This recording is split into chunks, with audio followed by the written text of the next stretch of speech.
Welcome to SSC GS Junction. Here you will find the easiest methods, high quality notes, shortcut tricks and daily current affairs. किसी भी देश की कहानी को समझना हो तो कैसे समझें? अच्छा, क्या हो अगर हम सिर्फ एक दिन की सारी खबरें उठा लें और देखें कि वो हमें क्या बताती हैं? तो आज हम बिल्कुल यही करने वाले हैं। चलिए 4 दिसंबर के दिन की खबरों से भारत की एक झलक देखने की कोशिश करते हैं। तो सवाल सीधा सा है, एक दिन और 20 कहानियां, इनसे मिलकर आखिर भारत की तस्वीर बनती कैसे है? ये खबरें हमें देश के बारे में सिखा क्या रही हैं? चलिए एक एक करके इन पहेलियों को जोड़ते हैं और देखते हैं क्या निकलता है। तो सबसे पहले बात करते हैं उस चीज की जो हम सबको असर करती है, इकोनॉमी और हमारा पैसा। देखते हैं कि इस मोर्चे पर 4 दिसंबर को क्या क्या हुआ। जरा इस नंबर को देखिए, 8.34 करोड़। ये कोई छोटा मोटा आंकड़ा नहीं है। ये उन लोगों की संख्या है जिन्होंने अटल पेंशन योजना में अपना भविष्य, अपनी रिटायरमेंट सिक्योर की है। मतलब करोड़ों लोग अब अपनी रिटायरमेंट प्लानिंग को लेकर वाकई सीरियस हो रहे हैं। और इससे भी ज्यादा दिलचस्प बात पता है क्या है? इनमें से लगभग आधी, सोचिए, लगभग आधी महिलाएं हैं, करीब 44%। ये सिर्फ एक नंबर नहीं है, ये तो फाइनेंशियल एम्पावरमेंट की एक जबरदस्त कहानी है।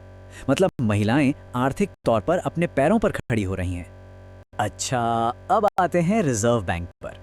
आरबीआई ना बैंकिंग को हर किसी के लिए आसान बनाने में लगा हुआ है। जैसे कि अब बैंकिंग अपनी लोकल भाषा में भी होगी, तो भाषा की कोई टेंशन नहीं। और हाँ, अगर किसी बैंक से कोई शिकायत है तो अब एक ही जगह पर इंटीग्रेटेड ओम्बड्समैन स्कीम के तहत शिकायत करना पहले से कहीं ज्यादा आसान हो गया है। ये जो छोटे छोटे कदम है ना, यही मिलकर बैंकिंग को सबके लिए एक्सेसिबल बना रहे हैं। बैंकिंग की दुनिया में ना एक बड़ा इंटरेस्टिंग टर्म है DSIB, मतलब डोमेस्टिक सिस्टमैटिकली इंपॉर्टेंट बैंक। सीधे सीधे कहे तो ऐसे बैंक जो टू बिग टू फेल हैं, मतलब इतने बड़े कि अगर ये डूबे तो पूरा देश हिल जाएगा। सोचिए जरा, अगर इनमें से एक भी बैंक लड़खड़ाया ना तो पूरी की पूरी इकोनॉमी पर असर पड़ेगा। और पता है, भारत में ये टू बिग टू फेल का टैग किसके पास है?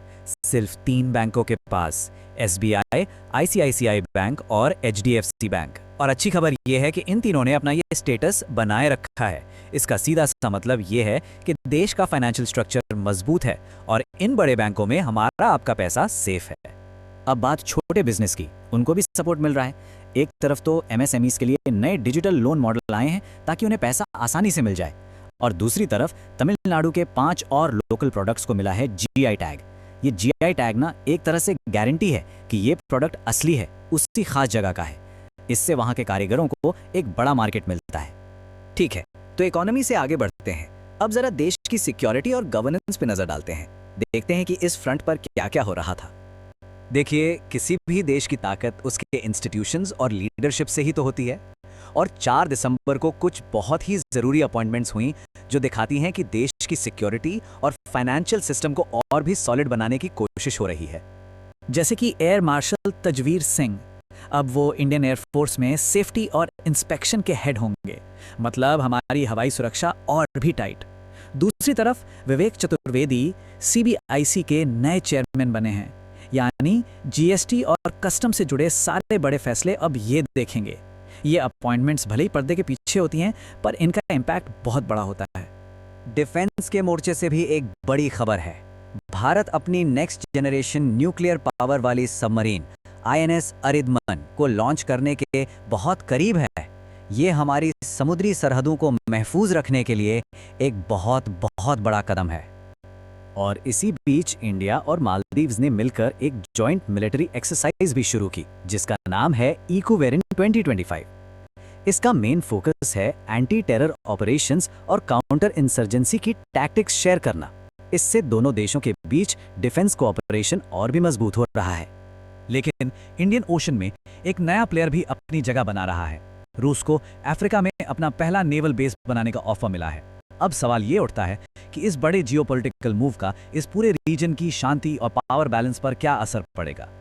चलिए अब कुछ ऐसी कहानियों की बात करते हैं जो एक ऐसे इंडिया की तस्वीर बनाती हैं जो डिजिटल हो रहा है, मॉडर्न हो रहा है और कोशिश कर रहा है कि सबको बराबर मौके मिले। 100 साल के इतिहास में पहली महिला वाइस चांसलर, ये लाइनें अपने आप में इतिहास हैं। नागपुर यूनिवर्सिटी में डॉक्टर मनाली क्षीरसागर की अपॉइंटमेंट के साथ ये सच हो गया। ये एजुकेशन की दुनिया में वुमेन लीडरशिप के लिए एक बहुत बड़ा, एक हिस्टोरिक मोमेंट है। ट्रांसपेरेंसी की तरफ एक और बड़ा कदम उठाया गया है, जमीन के रिकॉर्ड्स का डिजिटलीकरण।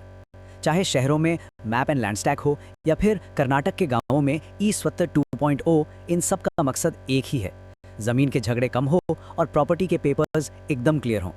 मतलब अब ये जानना बहुत आसान हो जाएगा कि जमीन का असली मालिक कौन है। और हाँ, इसी के आसपास 3 दिसंबर को international day of persons with disabilities भी मनाया गया। ये दिन हमें याद दिलाता है कि एक अच्छा समाज सिर्फ ऊंची इमारतों और चौड़ी सड़कों से नहीं बनता, बल्कि इस बात से बनता है कि वो अपने हर एक नागरिक को कितने बराबर के मौके देता है। चलिए अब आखिर में कुछ ऐसी यूनिक अचीवमेंट्स पर नजर डालते हैं जो दिखाती हैं कि इंडिया नए नए एरियाज में भी कमाल कर रहा है। सबसे पहले एक टर्म समझते हैं, वाटर पॉजिटिव। इसका मतलब क्या होता है? इसका मतलब है कोई ऐसी जगह जो जितना पानी इस्तेमाल करती है ना, उससे कहीं ज्यादा पानी वापस एनवायरनमेंट को देती है। कैसे? रेन वाटर हार्वेस्टिंग से, रिसाइकलिंग से। और ये जानकर बहुत अच्छा लगेगा कि दिल्ली का IGI एयरपोर्ट अब इंडिया का पहला वाटर पॉजिटिव एयरपोर्ट बन गया है। ये सस्टेनेबल डेवलपमेंट की एक शानदार मिसाल है जो दूसरे शहरों के लिए भी एक इंस्पिरेशन है।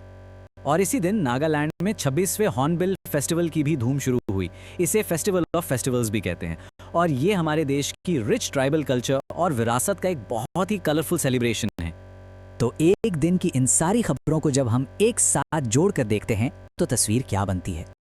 एक ऐसे इंडिया की जहां फाइनेंशियल सिस्टम हर किसी तक पहुंचने की कोशिश में है, जहां देश की सिक्योरिटी को हर लेवल पर और मजबूत किया जा रहा है, और जहां सोसाइटी डिजिटल और सोशल प्रोग्रेस की तरफ बढ़ रही है।